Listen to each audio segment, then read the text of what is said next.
A Guerra do Paraguai. Antes de começarmos, é importante avisar que existem versões diferentes da Guerra do Paraguai. Alguns historiadores dizem que aconteceu de forma A, outro diz que foi de forma B, C, outro diz que a versão A está completamente errada. Enfim, é uma bagunça, então durante o vídeo eu vou falar um pouco sobre cada versão, ou pelo menos das mais plausíveis e conhecidas, ok? Então vamos começar conhecendo um pouco mais sobre os protagonistas da guerra, começando com o Brasil, que naquele tempo era o Império do Brasil, uma monarquia constitucional tendo como seu imperador Dom Pedro II. Uma coisa muito importante a se notar é que, apesar de ser grande, boa parte da população brasileira vivia na região litorânea do país, e as fronteiras no interior do continente não eram tão bem definidas. O exército do Brasil também não era um dos melhores, com cerca de apenas 18 mil homens, porém a sua marinha era bem poderosa. Já o Paraguai era uma república, tendo como seu presidente vitalício, ou ditador, chame do que acha melhor, Francisco Solano Lopes. E antes dele, quem governava o Paraguai era o seu pai.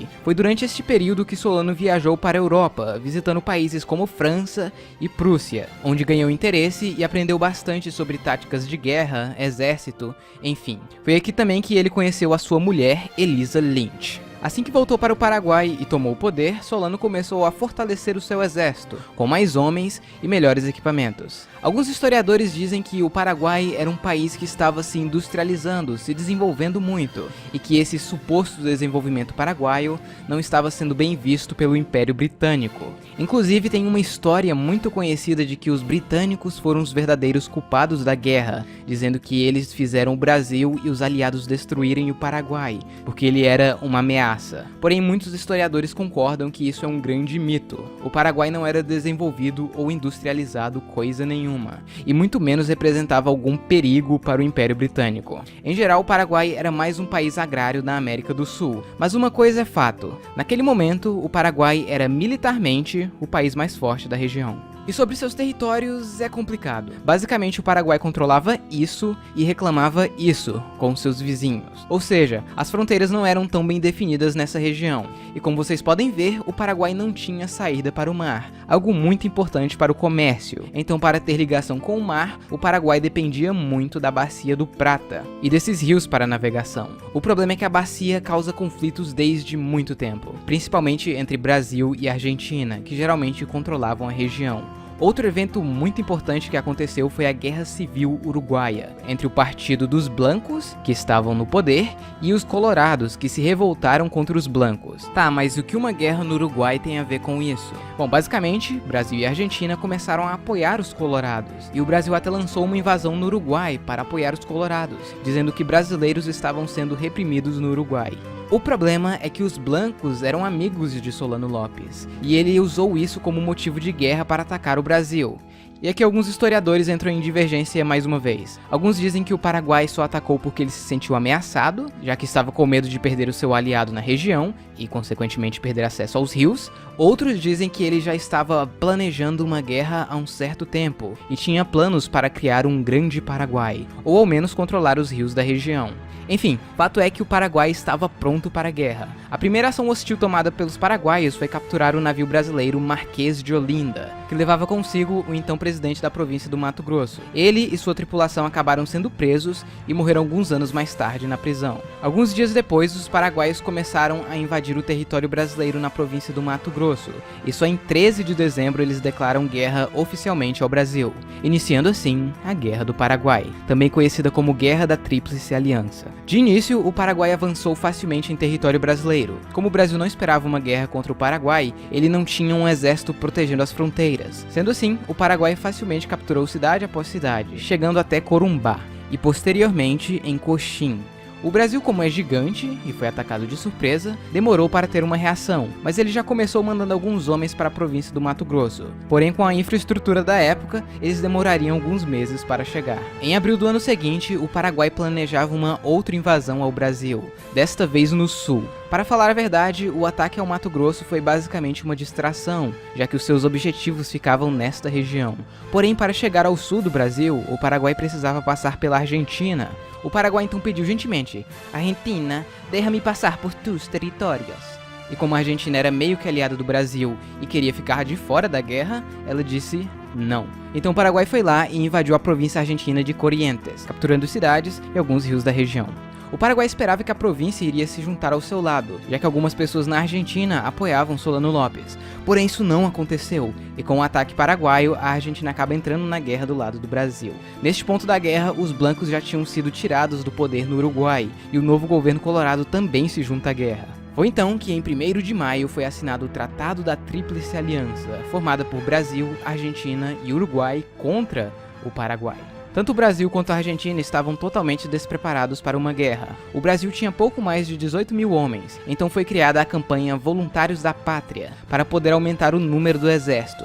E até que funcionou. Nos anos seguintes, o Brasil conseguiu aumentar grandemente o seu número de soldados. Vale lembrar que muitos desses voluntários da pátria eram escravos ou ex-escravos, com promessas de ganhar terras ou a carta de alforria. Já a Argentina não se saiu muito bem na hora de recrutar, pois muitas pessoas não estavam nem um pouco afim de se envolver neste conflito. Já o Uruguai contribuiu com mais ou menos 5 mil homens. No início de junho, o Paraguai inicia uma nova fronte de invasão, passando pela província argentina de Misiones e chegando em São Borja, no Rio Grande do Sul. Neste meio tempo, o Brasil começou a bloquear os rios do Prata, então o Paraguai tentou um ataque surpresa contra uma esquadra brasileira que estava aqui, iniciando a famosa Batalha do Riachuelo. O Paraguai tinha um navio de guerra e 6 navios de comércio que foram adaptados com canhões, além de alguns barcos de pequeno porte, conhecidos como chatas. Já o Brasil tinha 9 navios de guerra e alguns barcos menores. A ideia do Paraguai era capturar a poderosa frota brasileira e assim ter o controle dos rios da região. E como eles atacaram de surpresa no meio da madrugada, eles começaram na vantagem. Porém, a frota brasileira era muito superior, principalmente na resistência. Ao fim da batalha, o Brasil saiu vitorioso, destruindo a frota paraguaia. Essa batalha foi muito importante porque ela destruiu a marinha paraguaia e garantiu seu bloqueio. No entanto, o Paraguai ainda conseguiu avançar ao longo do rio Uruguai, capturando a cidade de Uruguaiana e quase chegando em território uruguaio. Porém, eles foram parados pelos aliados na Batalha de Jataí.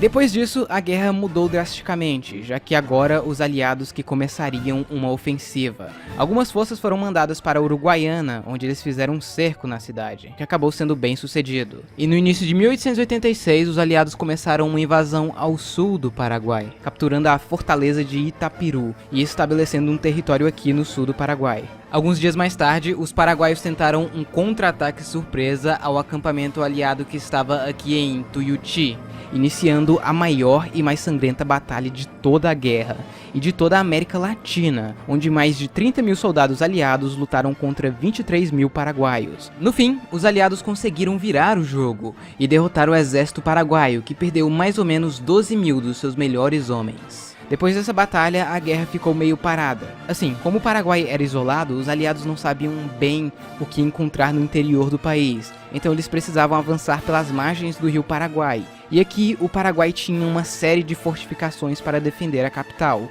sendo a mais importante delas a fortaleza de Humaitá.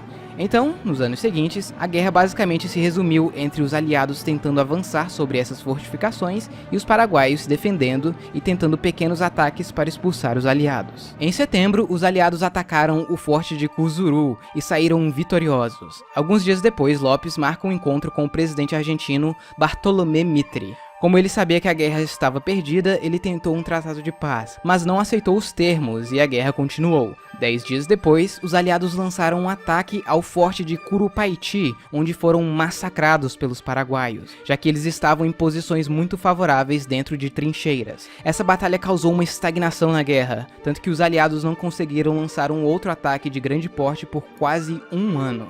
Isso também causou um conflito de liderança entre os aliados, já que uns estavam culpando os outros por decisões tomadas na batalha. Em outubro, um dos caras mais importantes da guerra, Luiz Alves de Lima e Silva, que ficaria conhecido como Duque de Caxias, toma controle do exército imperial, que estava em frangalhos, já que muitos soldados, tanto aliados quanto paraguaios, estavam sofrendo pesadas baixas por causa de doenças, como cólera, malária e outras. Em muitos casos, as doenças matavam mais que os combates, e ficar no Paraguai não era fácil. Era um lugar pantanoso, úmido e desconhecido. O exército brasileiro era mal treinado e desorganizado. Então Caxias chega e coloca ordem na casa, treinando os homens, melhorando melhorando a higiene nos acampamentos. Ele inclusive trouxe balões que foram usados na Guerra Civil Americana para observar melhor as posições inimigas e conhecer melhor o território. E apesar da guerra ficar estagnada na fronte principal, os aliados conseguiram expulsar os paraguaios de outras frontes, exceto o Mato Grosso, que apesar de recuperar a cidade de Corumbá em 1867, eles só conseguiram expulsar os paraguaios definitivamente no ano seguinte. Enquanto os aliados se organizavam, os paraguaios puderam melhorar as fortificações de Humaitá. Neste período de estagnação e doenças, muitos argentinos e uruguaios começaram a se retirar do campo de batalha, deixando o Brasil praticamente sozinho contra o Paraguai, com pouquíssimas tropas argentinas ou uruguaias de apoio. O plano de Caxias era fazer um cerco a Humaitá e cortar sua ligação com Assunção. Ele começou mandando tropas para avançar pela esquerda para capturar territórios ao norte de Humaitá. E em agosto ele lança um novo ataque ao forte de Curupaiti, desta vez bem sucedido, além de forçar sua marinha a passar de Humaitá e cortar a ligação fluvial do forte com a capital Assunção, e começando assim o cerco de Humaitá. Neste ponto da guerra, Solano já tinha saído de Humaitá e ido para o norte, onde descobriu que o seu irmão estava planejando um golpe de estado junto com algumas pessoas do governo. Todas elas foram executadas no chamado Massacre de São Fernando. Voltando a Humaitá, o cerco duraria vários meses, no qual aconteceram algumas batalhas sangrentas, até que em agosto o Brasil finalmente captura a fortaleza de Humaitá. Neste meio tempo, o Brasil consegue retomar os territórios do Mato Grosso e avançar nas terras disputadas com o Paraguai. E agora, sem a fortaleza de Humaitá bloqueando o rio Paraguai, os aliados conseguiram avançar rumo à capital. Mas os paraguaios ainda tinham outras fortificações que Caxias decidiu pegar antes de ir para Assunção. Foi aí que aconteceu a famosa Dezembrada, iniciando na Batalha de Itororó, depois em Avaí, Itaibapé e finalmente Lomas Valentinas, onde o que restou do exército paraguaio foi completamente destruído. E em 1º de janeiro de 1869, o Brasil chega em Assunção. Para muitos, a guerra deveria ter acabado aqui, porém Solano Lopes fugiu para o norte e recusou a rendição.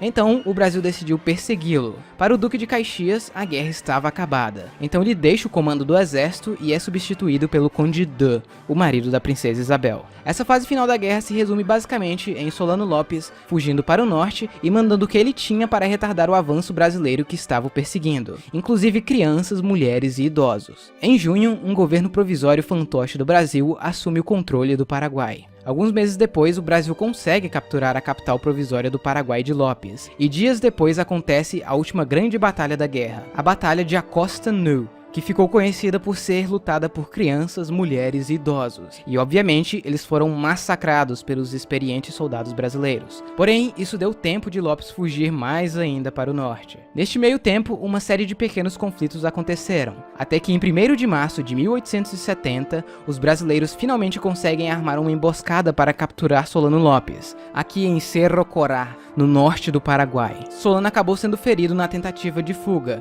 e quando estava sendo capturado, ele tentou atacar um general brasileiro e acabou sendo morto por um soldado, dando fim à guerra. No Tratado de Paz, o Paraguai acabou perdendo as disputas territoriais que tinha com o Brasil e com a Argentina, com exceção do Grande Chaco, que ainda causou alguns desentendimentos entre Paraguai e Argentina. Apesar da vitória brasileira, essa guerra teve efeitos negativos para todos. O Brasil teve que pagar empréstimos que fez para a guerra, o que causou uma bela dívida. Mas o Brasil até que conseguiu se recuperar rápido disso. O grande problema foi que o exército imperial agora estava bem mais forte e se sentindo desprezado pelo imperador. Alguns anos depois, eles ajudariam no golpe da República, que tiraria Dom Pedro II do poder e acabaria com a monarquia. Já o Paraguai passou por momentos difíceis. Muitos dizem que o Paraguai perdeu cerca de 60% da sua população. Alguns chegam a afirmar que 95% dos homens adultos morreram, números extremamente altos. Porém, não é 100% certeza que estejam certos, já que outros dizem que o Paraguai não perdeu tantas pessoas assim,